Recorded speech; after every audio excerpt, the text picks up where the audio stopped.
వాస్తవాలను ఎవరైనా కూడా ఆపలేరు. వాళ్ళు ట్రై చేశారు మీడియాని నిందించడానికి. కానీ ఇప్పుడు అదే రోజు సాయంత్రం మనోజ్ టీఎక్స్ అని రోడ్ నెంబర్ 12 బంజారా హిల్స్‌లో ఉండే ఒక హాస్పిటల్‌కెళ్ళి అతను కుంటుతూ వెళ్ళాడు. వచ్చేటప్పుడు మెడకి పట్టి వేసుకొని వచ్చాడు.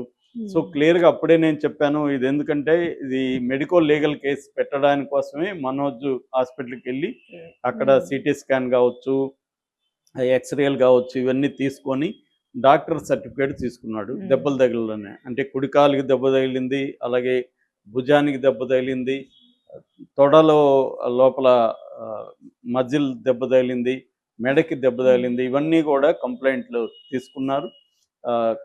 వాళ్ళ దగ్గర సర్టిఫికేట్ తీసుకున్నారు. ఇవన్నీ తీసుకున్నాక నిన్న పహాడీ సరి పోలీస్ స్టేషన్కి వెళ్ళి మంచు మనోజ్ నీట్గా కంప్లైంట్ ఇచ్చాడు. అయితే అందరూ ఊహిస్తున్నట్టు మోహన్ బాబు మీదో విష్ణు మీదో ఎవరి మీద కంప్లైంట్ ఇలా ఎవరో ఆగంతుకులు వచ్చి నన్ను కొట్టారు, ఇంట్లోకి వచ్చేసారు తెల్లారితో, సండే తెల్లారితో. నేను వెళ్ళి వాళ్ళతో గొడవ పడడానికి వెళ్ళినప్పుడు వాళ్ళు నన్ను కొట్టారు.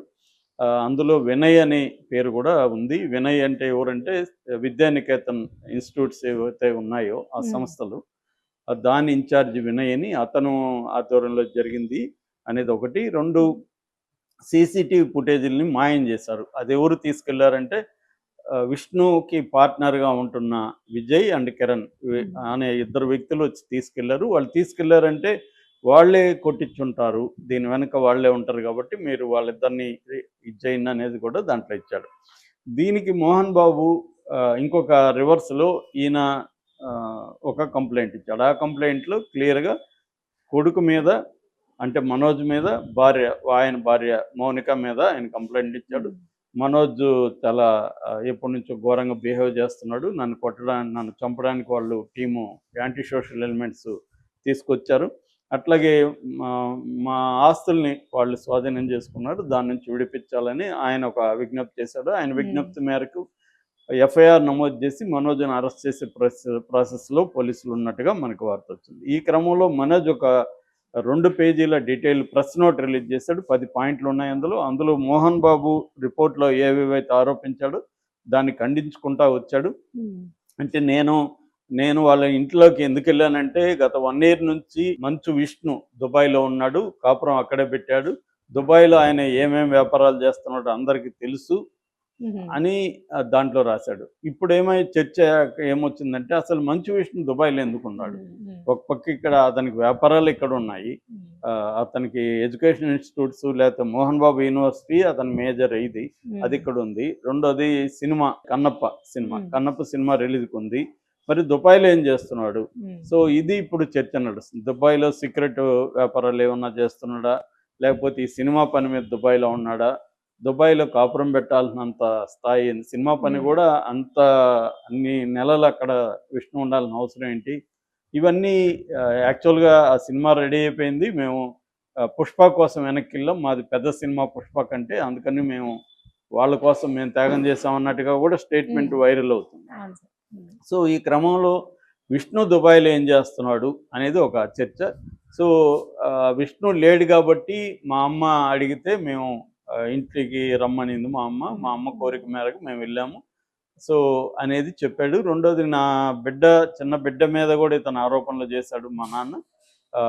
ఆమె బిడ్డను కూడా వివాదంలోకి లాగాడు. బిడ్డను మేము ఆయా దగ్గర వదిలేసి వెళ్ళామని, ఆయా దగ్గర ఏం వదలలేదు, మా అమ్మ ఆధ్వర్యంలోనే ఆయా కూడా ఉంటుంది, మా అమ్మే చూసుకుంటుంది, అది కూడా మేము ఒకరోజు పోలీస్ హాస్పిటల్కి వెళ్ళడానికి మాత్రమే అది ఆ పని చేసాము, లేకపోతే ఎవరో ఒకరు నేను కానీ నా మౌనిక కానీ చూసుకుంటాము, అది కూడా లాగాడు అనేది చెప్పాడు.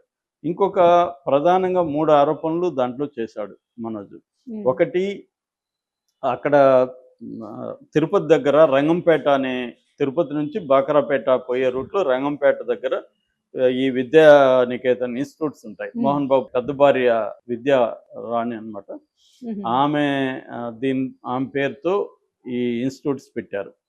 సో ఆమె చనిపోయినాక వాళ్ళ చెల్లెలు నిర్మలాని పెళ్లి చేసుకున్నాడు మోహన్ బాబు. వీళ్ళిద్దరేమో విష్ణు అండ్ మంచు లక్ష్మి పెద్ద భార్య కొడుకు కూతురు, మనోజ్ ఏమో చిన్న భార్య కొడుకు అనమాట, అది కూడా వాళ్ళ కారణం. సో ఆ ఇన్స్టిట్యూట్స్లో అక్రమాలు జరుగుతున్నాయని గతంలో వార్తలు వచ్చాయి. అప్పుడు కూడా మనోజ్ కూడా నిజమే అని చెప్పాడు. ఇప్పుడు కూడా దీంట్లో ఆరోపించాడు. అక్కడ పెద్ద ఎత్తున అక్రమాలు జరుగుతున్నాయి, అక్రమ ఫీజులు వసూలు చేస్తున్నారని. అది నిన్న కూడా ఒక సుమన్ టీవీ వాళ్ళు అక్కడికి వెళితే వాళ్ళ మీద కూడా దాడులు కూడా నిన్న కూడా చేశారు అక్కడ బౌన్సర్లు.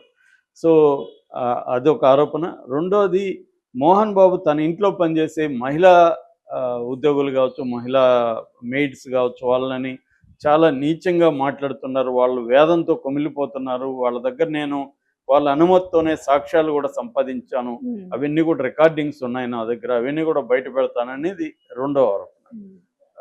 సో ఈ రెండు ఆరోపణలు మోహన్ బాబు మీద, అటు విష్ణు మీద చేశాడు. మూడోది, విష్ణు దుబాయ్లో కొన్ని అక్రమ వ్యాపారాలు చేస్తున్నాయి. ఈ 3 ఆరోపణలు మోహన్ బాబు మీద, విష్ణు మీద అతను చేశాడు.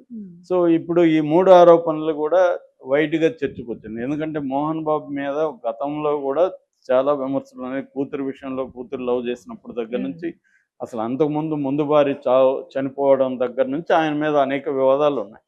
కాకపోతే ఏంటంటే ఆయన యంగ్గా ఉన్నప్పుడు ఆయన జోలికి ఎవరు పోవడానికి భయపడేవాళ్ళు. రెండోది, ఆయనకి గవర్నమెంట్స్లో ఎవరున్నా వాళ్ళతో సన్నిహితం ఇది ఉండేది. దానివల్ల అందరూ తెలిసినా కూడా అదేదో సీక్రెట్గా డిస్కషన్లలో వచ్చేవి తప్ప పబ్లిక్గా చర్చకి వచ్చేవి కాదు. అయితే గత కొంతకాలంగా సోషల్ మీడియా రావడం, దీని తర్వాత ఇప్పుడు సోషల్ మీడియాకి ఎవరు పట్ల భయమో భక్తో ఉండదు కదా. అందరినీ సోషల్ మీడియాని ఒకరు కంట్రోల్ చేయడం కూడా సాధ్యం కాదు. మెయిన్ స్ట్రీమ్ మీడియాని అయితే ఆల్రెడీ రాజకీయ నాయకులు కొనేసుకున్నారు, వాళ్ళే పెట్టేసుకున్నారు. మెయిన్ స్ట్రీమ్ మీడియా అంతా కూడా డివైడ్ అయిపోయింది రాజకీయ నాయకులు చుట్టూ. కానీ సోషల్ మీడియాని అన్నిటినీ కొనలేం. ఇదేంటంటే అదేదో లోకులు కాకులని పాత సామెత ఉంది. లోకుల కాకులు వాళ్ళ నోర్లు ముయ్యలేమని, మూకుడు లేదని. సో అలాంటి సోషల్ మీడియాకి కూడా మూకుడు అనేది కష్టం. ఎందుకంటే ఒకటి మూస్తే ఇంకోటి క్రియేట్ చేసేస్తారు నిమిషాల్లో. కాబట్టి మోహన్ బాబు కూడా ఈ దెబ్బ ఇవాళ ఆపడం చాలా కష్టం. ఆ మధ్యకాలంలో కూడా మోహన్ బాబు అందరికి నోటీసులు ఇవ్వడం, బెదిరించడం, విష్ణు మీద వస్తే కూడా విష్ణు అందరికి నోటీసులు ఇచ్చి బెదిరించి ఆపించగలిగారు. కానీ అది కొంతవరకు, ఇంకా అదేంటంటే విత్ వెంజన్స్ అది ఇంకా బయటకు వస్తుంది. కొన్ని ఛానళ్ళు కూడా మూసేశారు, వాళ్ళ లైవ్లీహుడ్లు కూడా పోయినాయి. ఇప్పుడు వాళ్ళకి అందరికి కోపం ఉంటుంది కదా, ఇష్యూ దొరికింది, దీంతో వాళ్ళు మాట్లాడతారు. ఎప్పుడైనా కూడా మనం అదేదో సామెత ఉంది కదా, నోరు మంచిదైతే ఊరు మంచిదవుతుంది. అలాగా మనం ఏదో మనకు బలం ఉంది, మనం బలంతో కంట్రోల్ చేద్దాం సమాజాన్ని అనుకుంటే అది ఎప్పటికీ చెల్లదు, రివర్స్ కొడుతుంది. ఎప్పుడైనా నువ్వు బలంతోనో భయంతోనో సమాజాన్ని శాసిద్దాం అనుకునే వాళ్ళు చరిత్రలో కలిసిపోయారు. రీసెంట్గా సిరియా నియంత. సో ఇలాగా మోహన్ బాబుకు వాళ్ళ ఫ్యామిలీకి కూడా ఈ ప్రాబ్లం